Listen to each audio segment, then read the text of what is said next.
Nous sommes heureux d'être là pour proclamer le nom de Jésus, notre Sauveur, notre Seigneur. Et le chant qui parle, il dit « Mon Rédempteur vit ». Amen, alléluia. Parce que Jésus, c'est vrai, il est mort, mais il est ressuscité au troisième jour.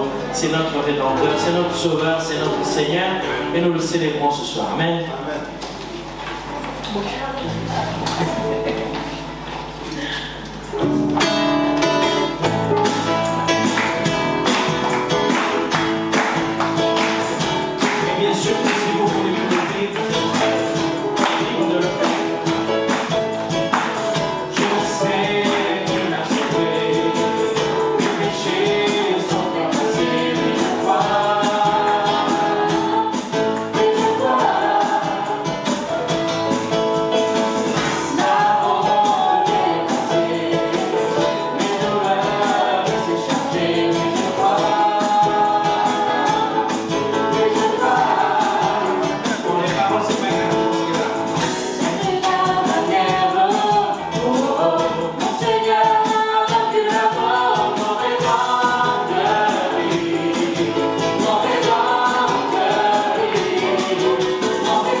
Et si ce soir tu es là, ce n'est pas un hasard, c'est parce que Dieu te cherche.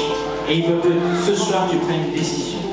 Et cette décision, c'est de l'accepter comme ton Seigneur et ton Sauveur. Amen. Et Laurie, quand il priait, il disait « Tu traces un chemin ». Le chant que nous allons chanter, il dit « Tu ferais un chemin ». Alors moi j'ai choisi « Tu ferais un chemin » à la traduction, parce que j'aime pas trop « Tu traces un chemin ». Et vous pouvez dire trace, vous pouvez dire frère, comme vous voulez.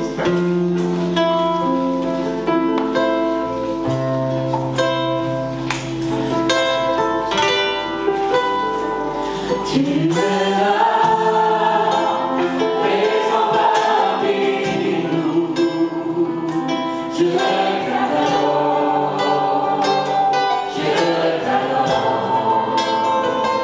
tu es là. Parmi nous.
encore pu saluer.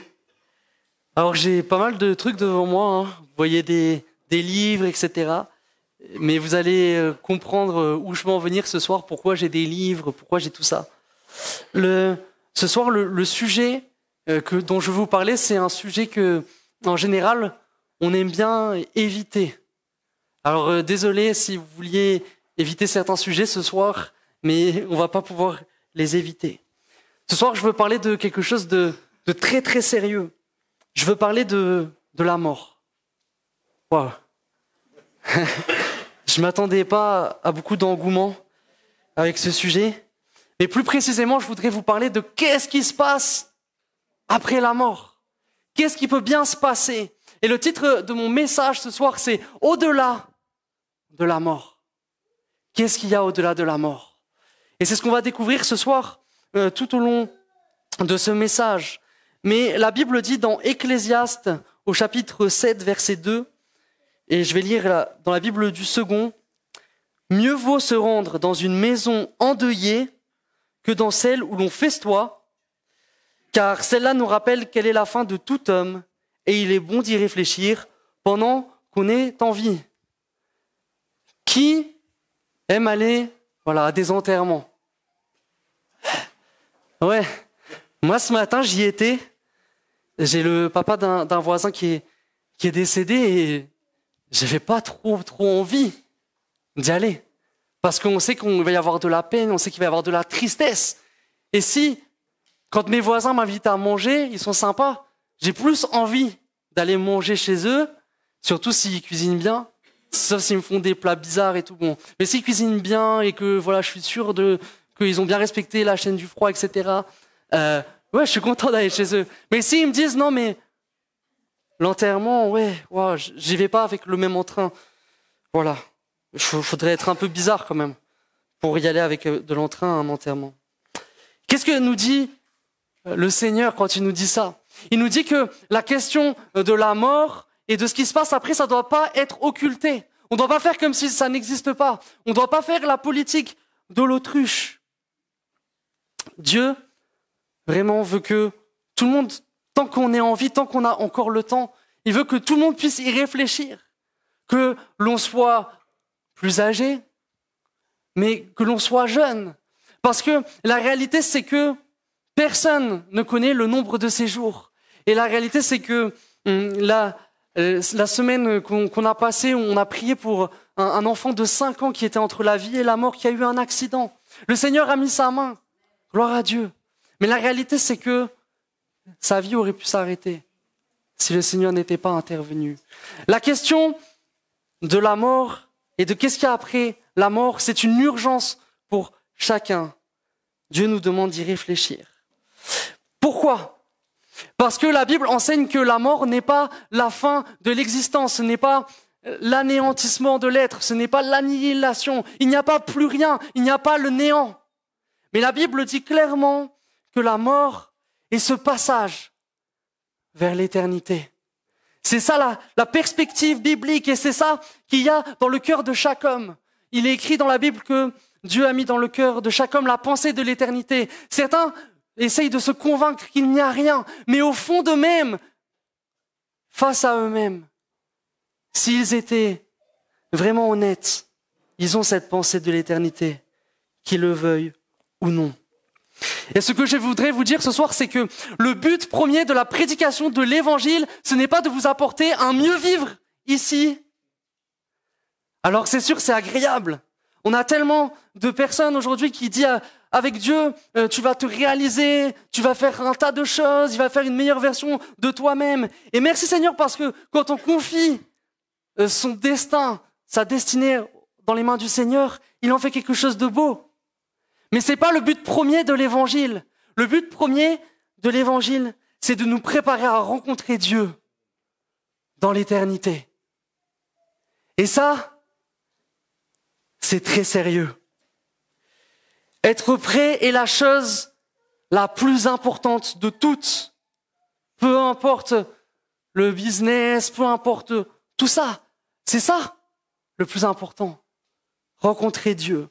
Et la Bible dit que c'est une chose terrible que de tomber entre les mains du Dieu vivant.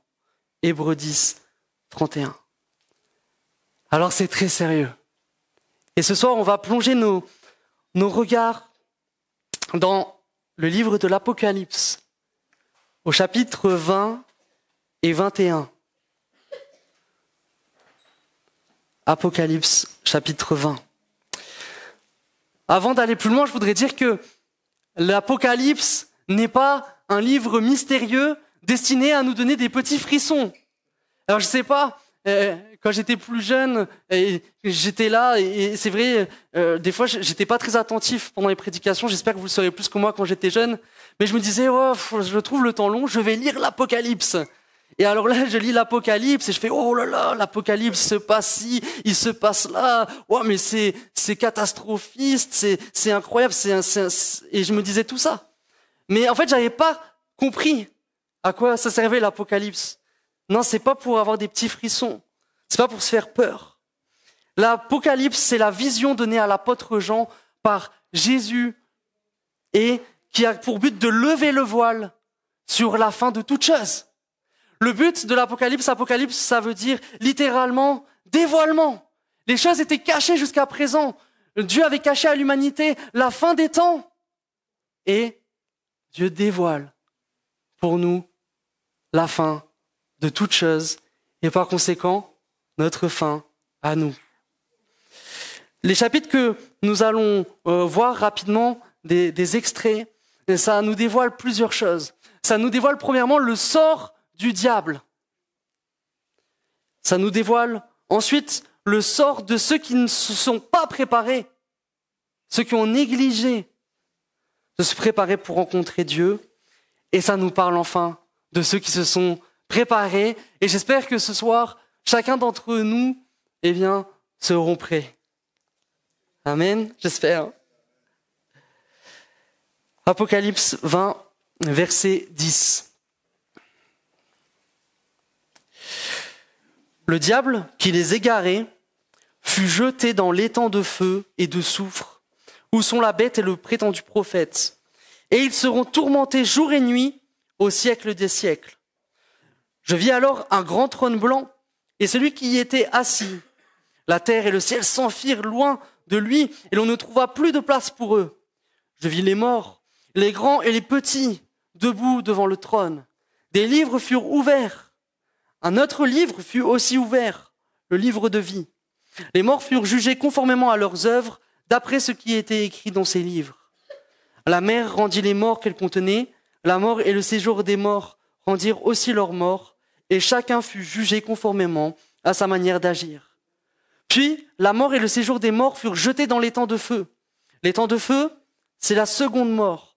Tous ceux qui ne furent pas trouvés inscrits dans le livre de vie furent jetés dans l'étang de feu. Puis, je vis un nouveau ciel et une nouvelle terre, car le premier ciel et la première terre avaient disparu, et la mer n'existait plus. Je vis descendre du ciel d'auprès de Dieu la ville sainte, la nouvelle Jérusalem, préparée comme une mariée qui s'est faite belle pour son époux. J'entendis une voix forte venant du ciel qui disait « Voici le tabernacle de Dieu parmi les hommes. Il habitera avec eux. Ils seront son peuple et Dieu lui-même sera avec eux. Il sera leur Dieu. Il essuiera toute larme de leurs yeux. La mort ne sera plus et il n'y aura plus ni deuil, ni cri, ni douleur, car ce qui existait avant a disparu. » Amen. On préfère la fin, hein? Qu'est-ce qu'on voit dans ce passage? On voit dans ce passage, premièrement, quelque chose qui est une bonne nouvelle pour chacun d'entre nous. La bonne nouvelle, c'est que le diable est jeté en enfer. Lui qui a causé tant de mal, lui qui nous a autant tracassés, lui qui a fait chuter Ève, Adam, lui qui est à l'origine de tout ce qui se fait de plus horrible sur cette terre, son sort va être réglé. Il est jeté en enfer. Non pas pour en devenir maître, comme on voit parfois au Moyen-Âge, ils faisaient des trucs un peu rigolos avec le diable, avec des chaudrons, etc. Mais non, c'est pas ça. Le diable n'est pas le maître en enfer, mais il y va pour être châtié éternellement. Et la Bible dit que l'enfer, c'est préparé pour le diable et pour ses démons, en premier lieu. c'est la fin de son voyage. Oui, il va être hors d'état de nuire. Et puis, après avoir vu cela, et c'est sur ce sur quoi nous allons nous arrêter ce soir, on voit deux scènes assez grandioses, assez impressionnantes, deux scènes qui vont se contraster, qui sont vraiment différentes. Il y a vraiment deux salles, deux ambiances. Il y a premièrement une scène de jugement. Et cette scène de jugement nous parle de ceux qui obstinément rejettent Christ jusqu'à la fin. Et la deuxième scène, c'est une scène de félicité. C'est une scène qui nous parle de la destinée glorieuse des croyants authentiques au Seigneur Jésus. Deux scènes tellement différentes. Et la première scène de ce passage que nous allons voir ensemble, c'est le sort de ceux qui rejettent Christ. Cette première scène, c'est ce que l'on appelle couramment le jugement dernier. Je pense que tout le monde a déjà entendu parler du jugement dernier. Et au travers de ce passage, Dieu lève le voile sur la destinée finale de ceux qui ont rejeté Christ.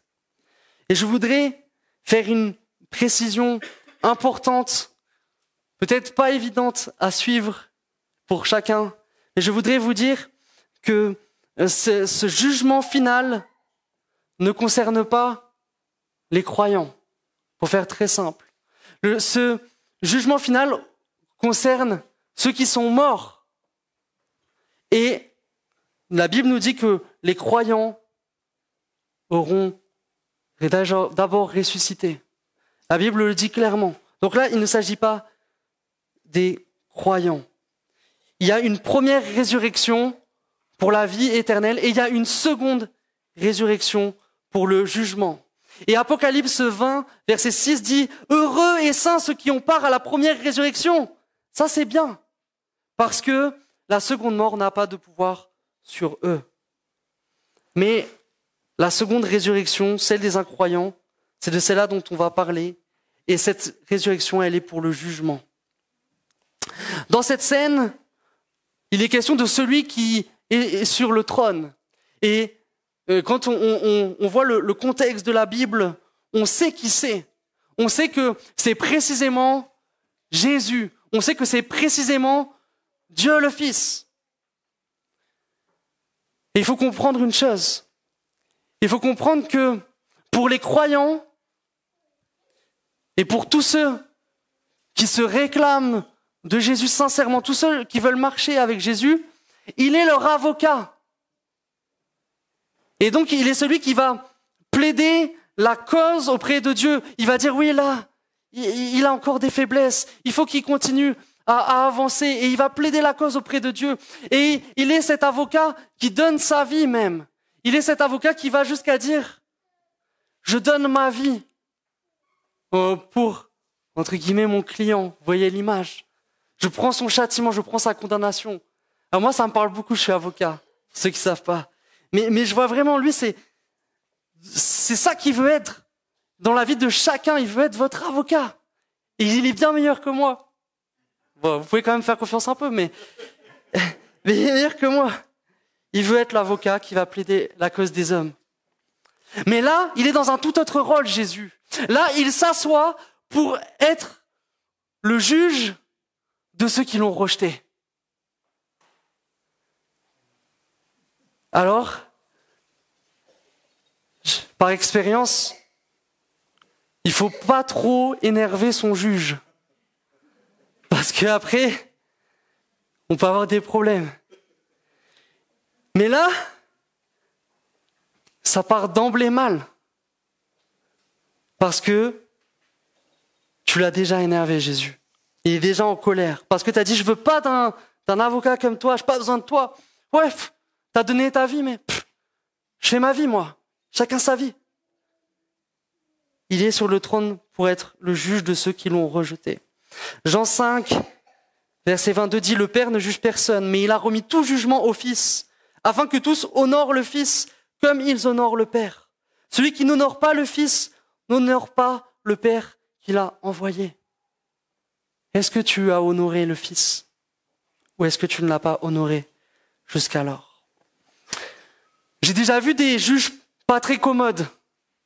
Des juges où ils commencent à t'enchaîner de plein de mots, de te matraquer, et puis t'as la bouche pâteuse, tu sais plus quoi dire, t'as l'impression de bredouiller, je sais, monsieur, non, j'ai déjà vu ça.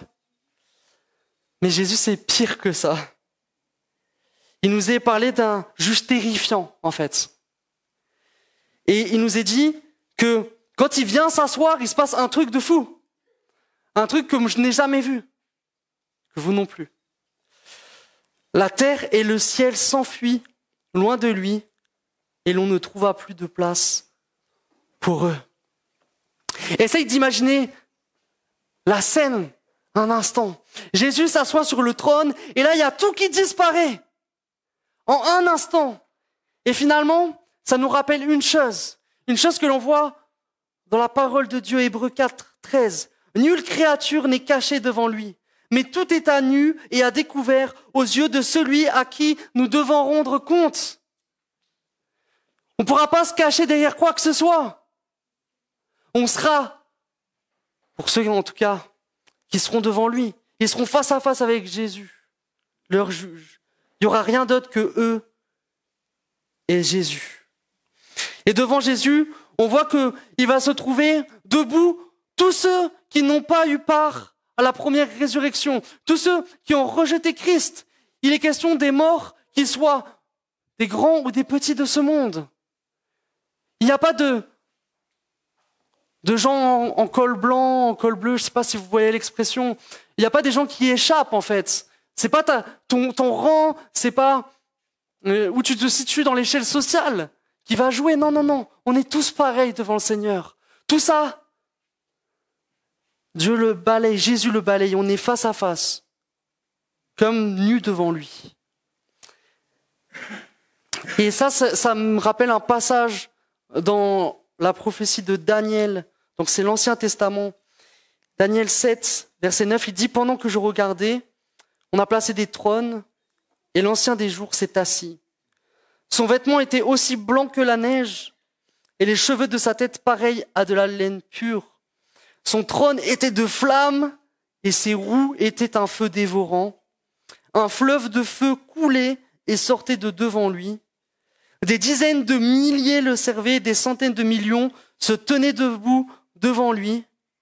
Les juges se sont assis et des livres ont été ouverts. » Je ne sais pas si tu imagines un peu cette scène, mais cette scène, elle est vraiment effrayante, n'est-ce pas?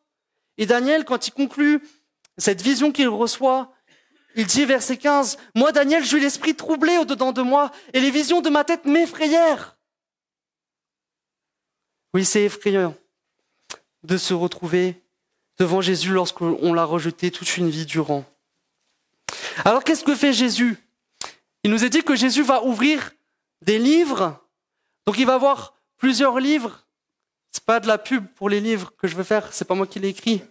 Mais l'idée, c'est, il va y avoir plein de livres comme ça, des tas de livres. Et l'idée, c'est que, à côté de tous ces livres, il va y avoir un autre livre. Il est question du livre de vie.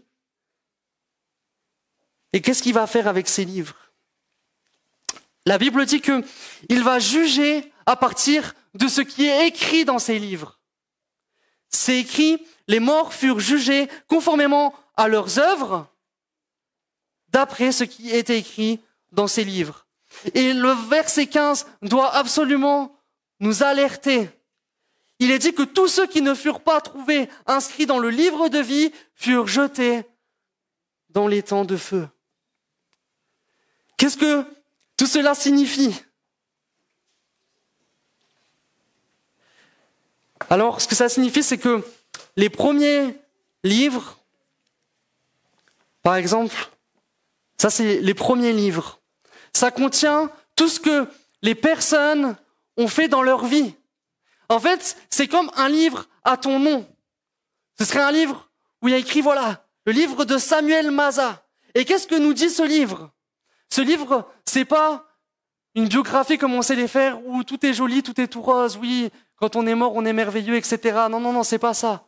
Là, c'est un livre qui va raconter toutes tes bonnes et toutes tes mauvaises actions. Alors, ça va être consulté. Et la Bible dit que tout sera dévoilé à ce moment-là. Même ce que tu as voulu cacher, même ce qui te fait le plus honte, ce sera dévoilé. Dieu amènera toute œuvre en jugement au sujet de tout ce qui est caché, soit bien, soit mal. Ecclésiaste 12, 14. Luc 12, 2. Il n'y a rien de caché qui doive être découvert, ni de secret qui ne doivent être connus. C'est pourquoi tout ce que vous aurez dit dans les ténèbres sera entendu dans la lumière, et ce que vous aurez dit à l'oreille dans les chambres sera prêché sur les toits. À mon avis, on a tous envie de ne pas dire devant tout le monde des choses. Mais la vérité, c'est que ceux qui ont rejeté Christ, leur vie sera exposée devant lui, devant tous. Et le problème, c'est que Dieu ne raisonne pas comme nous. Nous, on va raisonner en se disant, oui, mais peut-être que mes bonnes actions vont contrebalancer les mauvaises. Peut-être que nous, on se dit, en fait, je vais compenser. J'ai fait un peu de mal, j'ai menti, etc. Mais j'ai fait du bien quand même. Et puis, on dit, bon, au jugé, j'ai fait plus de bien que de mal, donc j'ai le droit d'aller au paradis, d'être sauvé, d'être avec Dieu. Mais pour un Dieu saint, pour un Dieu à part, en fait, il ne pense pas du tout comme nous. Dieu a horreur du péché. Dieu a horreur. Il ne peut pas dire, on va compenser. Il ne peut pas dire, on va bricoler quelque chose. Pour lui, c'est soit tout, soit rien. Soit tout bon, soit tout mauvais. Et Jacques 2,10 dit, quiconque observe toute la loi, c'est bien, mais pêche contre un seul commandement devient coupable de tous. Et la Bible affirme que nul ne sera justifié par les œuvres. Nul ne pourra dire, oui, moi j'ai fait tout bon du début à la fin. C'est impossible, on est tous marqués par le péché, on est tous vendus au péché, on est tous perdus si on rejette Christ, coupables. Alors, Jésus va prendre le livre et il va voir, il a fait ça. Il a fait ça, ouais. Il a fait ça. Et en fait, ce livre se transformera en un acte d'accusation pour ceux qui l'auront rejeté. Ce sera un acte de toutes les raisons pour lesquelles il mérite effectivement l'enfer. Toutes les raisons pour lesquelles il mérite d'aller avec le diable en enfer et subir les tourments éternels. Un acte d'accusation. Alors, Jésus, il voudra quand même vérifier pour la forme. Jésus voudra quand même vérifier, ok, j'ai tout ça. Ça, c'est les charges qui pèsent contre telle personne. Mais je vais regarder ce livre de vie. Le livre de vie, c'est quoi? Le livre de vie, c'est le livre qui donne la liste des noms de tous ceux qui ont été graciés. Et il va chercher ton nom. Et le problème, c'est que c'est déjà trop tard pour toi, si tu en es là. Le problème, c'est que c'était avant qu'il fallait accepter Christ. Mais aujourd'hui, il va juste dire, ah ben non, son nom n'est pas dans le livre de vie.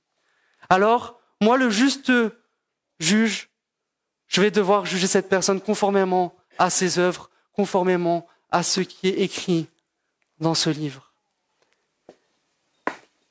Et la vérité, c'est que Jésus fera ça, mais il sera triste de le faire. C'était pas ce qu'il aurait aimé pour chacun. Comme je l'ai dit, l'enfer était préparé pour le diable et ses démons. Il y avait une destinée glorieuse pour toi, mais tu n'as pas su la saisir si tu as rejeté Christ. Alors la question que j'espère que chacun d'entre nous se pose ce soir, à ce moment de la prédication, c'est est-ce que mon nom est inscrit dans le livre de vie? J'espère que tu te poses cette question. Et j'aimerais te dire que c'est pas au pile ou face. J'ai envie de te dire que c'est pas le hasard si ton nom est ou pas dans le livre de vie. Pour savoir si ton nom est oui ou non dans le livre de vie, il faut que tu détermines une chose. Est-ce que j'ai placé toute ma confiance en Jésus-Christ? Est-ce que je crois que Jésus-Christ est le sauveur du monde? Est-ce que je crois qu'il est mon sauveur? Et est-ce qu'il est mon Seigneur? Parce que la foi, ça veut dire placer sa confiance. C'est pas juste, ah oui, je crois que le petit Jésus, c'est merveilleux, il est venu sur terre et puis après il est mort sur une petite croix et après je fais ma vie. Non. La question c'est, est-ce que j'ai placé toute ma confiance en lui? C'est ça la foi. Est-ce que je lui obéis? Est-ce que je fais ce qu'il demande de faire? Est-ce que ça m'intéresse même de connaître ses commandements? Est-ce que ça m'intéresse de faire ce qu'il me demande de faire? C'est la seule question. Est-ce que j'ai placé ma confiance en Christ? Si oui, et je souhaite que chacun ce soir puisse répondre. Romains 8, verset 1 dit, « Il n'y a donc maintenant aucune condamnation pour ceux qui sont en Jésus-Christ. » Tu vois, ce livre qui t'accuse en Jésus-Christ, je ne vais pas le jeter parce qu'il coûte cher, il est gros, ça coûte cher, mais ça n'existe plus. Ça n'existe plus. La Bible dit dans Colossiens 2, 13, 15, « Vous qui étiez morts par vos offenses et par l'incirconcision de votre cœur, il vous a rendus à la vie avec lui. En nous faisant grâce pour toutes nos offenses, il a effacé l'acte dont les ordonnances nous condamnaient et qui subsistait contre nous. Il a détruit en le clouant à la croix. » Tu vois? C'est comme si ce livre, on n'en tenait plus compte, il est cloué. C'est terminé l'acte qui te condamne. Et en faisant ça, il a dépouillé le diable, les dominations. En fait, il a triomphé du diable. Parce que le diable, lui, ce qu'il voulait, c'est que Dieu trouve un motif d'accusation. Ce qu'il voulait, c'est ne pas être tout seul en enfer. Mais le désir, c'est que le plus possible tombe dans sa chute et il fait tout pour attirer le plus de personnes dans sa chute. Mais Jésus-Christ veut que cette accusation, ce livre de l'accusation, soit sur la croix, qu'il soit cloué. Il veut ne plus en tenir compte. Et le résumé de l'évangile se trouve dans Jean 3, 16, 21. Dieu a tant aimé le monde qu'il a donné son Fils unique afin que quiconque croit en lui ne périsse pas, mais qui ait la vie éternelle. Dieu n'a pas envoyé son Fils dans le monde pour juger le monde, mais pour que le monde soit sauvé par lui. Celui qui croit en lui n'est pas jugé, mais celui qui ne croit pas est déjà jugé parce qu'il n'a pas cru au nom du Fils unique de Dieu. La vérité, c'est que tu te balades. Tu penses que tout va bien dans ta vie, peut-être si tu n'as pas accepté Christ, mais en fait, tu as ton livre avec toutes tes mauvaises actions. Tu as ton livre qui te condamne. Il est là. Et puis, chaque jour, le livre devient plus volumineux. Et chaque jour, tu t'approches de plus en plus vers l'enfer. La Bible dit que celui qui ne croit pas est déjà jugé. Mais celui qui croit en lui n'est pas jugé. Celui qui croit en lui, il est débarrassé des ordonnances qui le condamnaient. C'est terminé, c'est fini. Mais le problème, et voici le jugement de Dieu. Le jugement de Dieu n'est pas que nous soyons des pécheurs, parce que Dieu sait pertinemment de quel bois nous sommes faits. Il sait pertinemment que nous sommes faibles. Il sait pertinemment que nous sommes constamment tournés vers le mal. Mais le jugement de Dieu, le voici, verset 19. La lumière est venue dans le monde, mais les hommes, ils ont préféré les ténèbres à la lumière, parce que leur manière d'agir était mauvaise. Et la question aujourd'hui qui se pose, en fait, c'est: est-ce que tu es prêt à laisser derrière toi une vie où tu ne crains pas Dieu? La question c'est: est-ce que tu veux être le seul qui a le gouvernail de ta vie? Est-ce que tu veux garder tes petits vices, tes petits péchés mignons? Ou est-ce que tu veux accepter Christ? Qu'est-ce que tu préfères? Et vraiment que chacun d'entre nous, nous puissions préférer l'éternité avec Dieu. Et c'est là où ma conclusion, c'est cette deuxième scène qui s'ouvre après ces événements tellement tragiques, après ces événements tellement terribles. On voit la destinée glorieuse des croyants authentiques, de ceux qui ont vraiment placé leur foi en Jésus-Christ, ceux qui n'ont pas simplement dit des mots, mais ceux qui ont eu une vie où ils ont suivi le Christ, une vie où ils ont été des disciples, une vie où ils ont obéi, une vie où ils ont sondé les commandements de Jésus, où ils les ont gardés près de leur cœur. Oui, il y a une destinée différente, toute différente.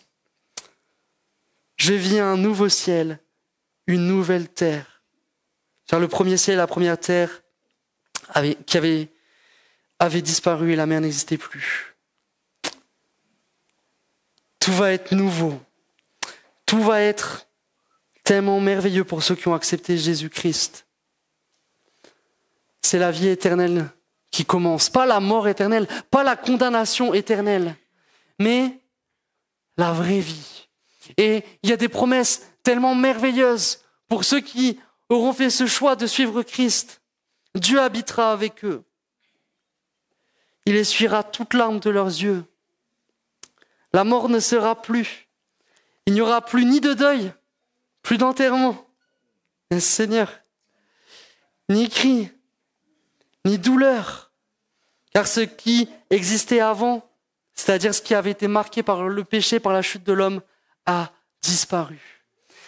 Et c'est ça, toute la beauté de l'espérance chrétienne. L'évangile, ce n'est pas quelque chose, pour être mieux maintenant, bien que le Seigneur prenne soin, mais c'est pas le but de l'évangile. Et ce soir, je suis pas là pour vous dire des choses agréables aux oreilles. Je vous dis pas tous, vous allez être maintenant des gens hors du commun, extraordinaires, etc., des super-héros. Je vous dis pas ça. Je vous dis que même si tout n'ira pas bien ici-bas, parce que il y a aussi des larmes, ce sont les questions. Même si tout n'ira pas bien ici-bas, tout ira bien demain. Tout ira bien dans l'au-delà. Tout ira bien quand nous serons enfin réunis avec Dieu. Tout ira bien. Et pour toujours. Et vraiment que, peut-être nous, particulièrement en tant que chrétiens, nous qui sommes peut-être en ce moment dans le feu de l'épreuve, peut-être que avec l'âge qui avance, peut-être que c'est de plus en plus difficile pour toi de garder le moral, c'est de plus en plus difficile de garder les regards fixés sur Christ, c'est peut-être difficile et peut-être que tu es là dans tes souffrances, dans tes difficultés. Mais ne sois pas découragé ce soir, mais sois encouragé. Il y a une destinée glorieuse pour toi.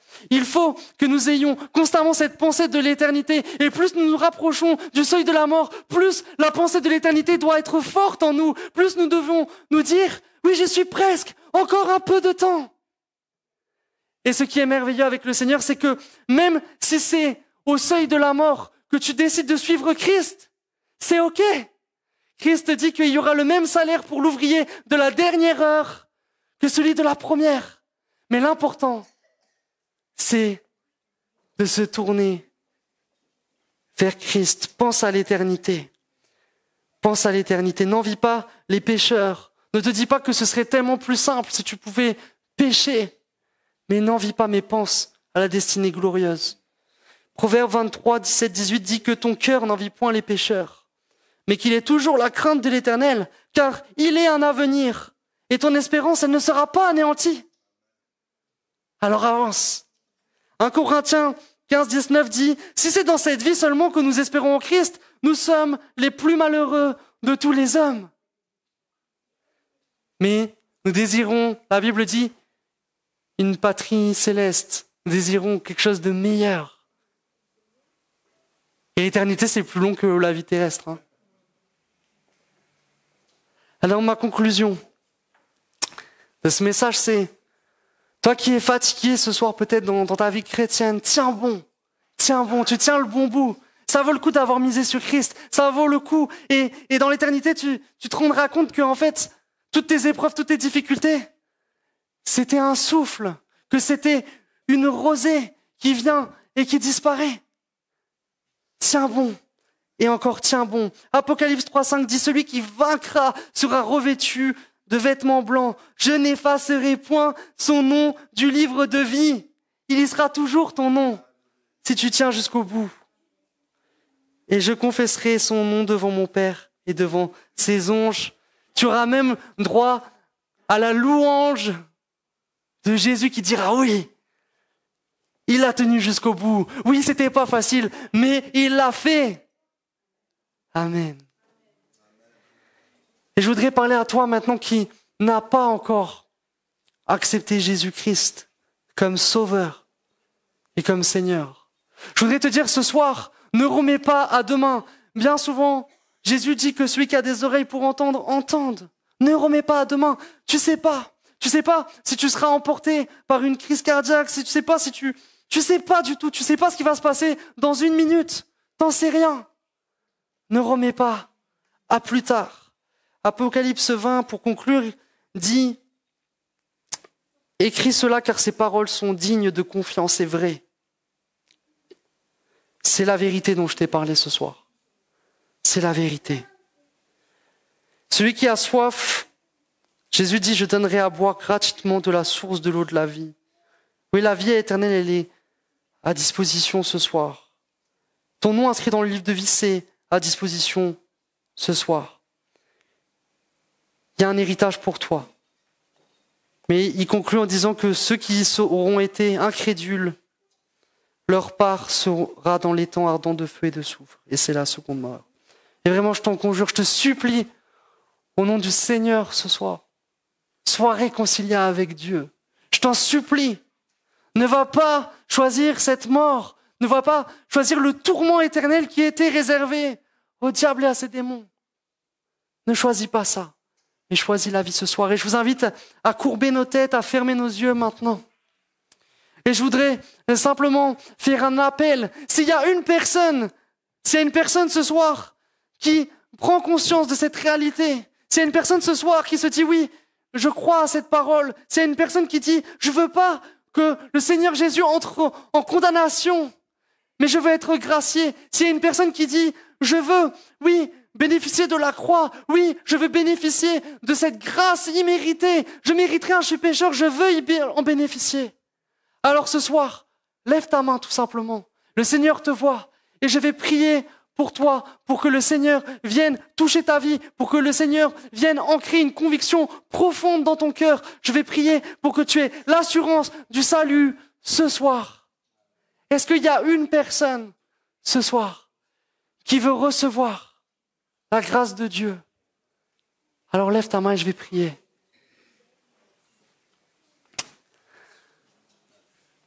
Seigneur, merci parce que ta parole, elle est un marteau qui brise le roc. Merci parce que ta parole, elle est cette épée à double tranchant, capable vraiment de toucher les cœurs. Merci parce que ta parole, elle ne revient pas à toi sans avoir produit son effet. Et je crois ce soir qu'il y a des gens qui veulent recevoir. Et je veux tout simplement, tu les connais. Tu connais ces gens qui veulent se tourner vers toi. Et je veux simplement te les remettre. Merci. Merci Jésus pour ta vie. Merci parce que tu as donné ta vie pour cette personne. Merci parce que tu veux lui faire miséricorde ce soir. Merci parce que ton sang a lavé ses péchés. Merci parce que tu ne tiens pas compte de ses péchés à cause de ce sang qui a coulé, ce sang qui a couvert toutes les fautes. Seigneur, vraiment, que tu puisses donner cette assurance maintenant dans les cœurs. Cette assurance qu'ils n'entreront pas en condamnation, mais cette assurance du salut. Oui, Seigneur, je prie pour que cette soirée soit une soirée marquée par ta grâce. Je prie, Seigneur, pour que cette soirée soit une soirée qui compte. Tu convaincs les cœurs, tu touches et tu sauves ce soir. Tu sauves dans le nom puissant de Jésus-Christ. Je rends gloire à Dieu. C'est sans doute, peut-être pour ceux qui sont là pour la première fois, ou qui entendent le message de l'Évangile pour la première fois, ou l'une des premières fois, le message le plus important de ta vie. Comme il a dit Samuel, après ça sera trop tard. Après, ça ne sera pas comme certains le disent, le bon Dieu, ou le petit Jésus, il est tellement mignon que quand tu arriveras là-bas, il te laissera passer. Quel message puissant. Sois béni, Samuel. Alléluia.